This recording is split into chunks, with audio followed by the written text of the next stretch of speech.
Dans la vidéo précédente, on a vu un peu pourquoi il y a eu une révolution industrielle. C'est quoi le contexte? Aujourd'hui, ce qu'on va voir, c'est qu'est-ce que ça prend pour avoir cette révolution industrielle-là. En fait, les espèces d'ingrédients essentiels. Les ingrédients essentiels se divisent en deux catégories. Pour avoir une révolution industrielle, on a besoin de technologie, puis on a besoin de sources d'énergie. Mais pourquoi est-ce qu'on a besoin de ça? On se souvient que à partir du 18e siècle, il y a une forte expansion démographique dans la population de l'Angleterre. Ces gens-là ont divers besoins. Ils ont besoin de se nourrir, de se loger. Ça, c'est des besoins qu'on peut facilement combler. Mais aussi, ils ont besoin de beaucoup de vêtements. Donc, il faut commencer à produire énormément de vêtements rapidement. On a vu qu'on a mis au point des instruments pour filer des fils plus rapidement, comme la mule Jenny. Mais ce n'est pas suffisant. Il faut produire plus rapidement. C'est là qu'intervient un homme, lui. Son nom, James Watt.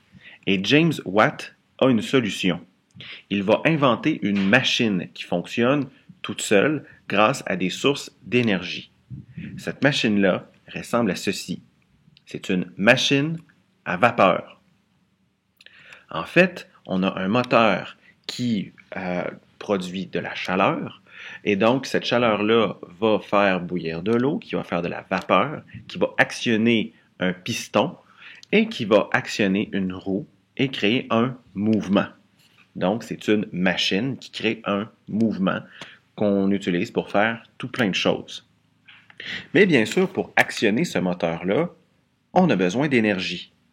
Et quelle énergie on va utiliser? Le charbon.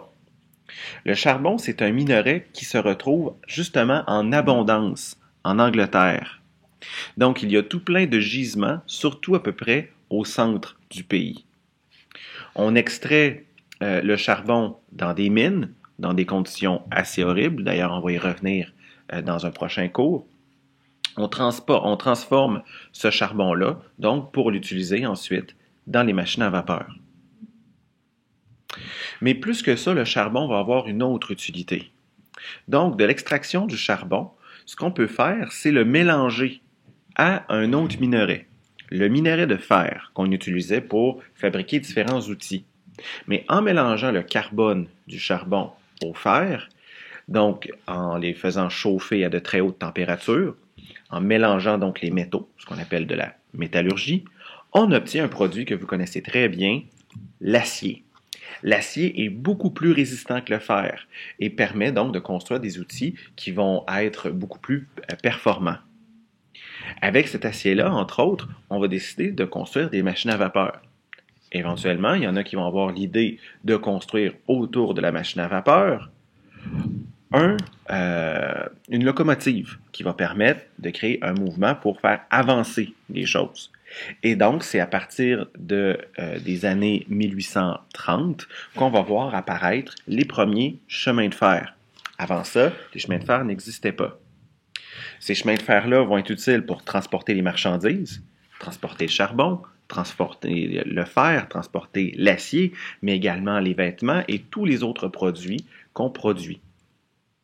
Également, ça va être pratique pour transporter les personnes. Parce que pour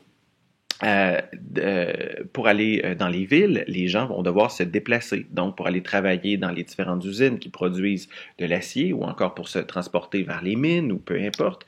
Donc, il y a de plus en plus de gens qui font se déplacer grâce à cette nouvelle invention-là qui est la locomotive et le train.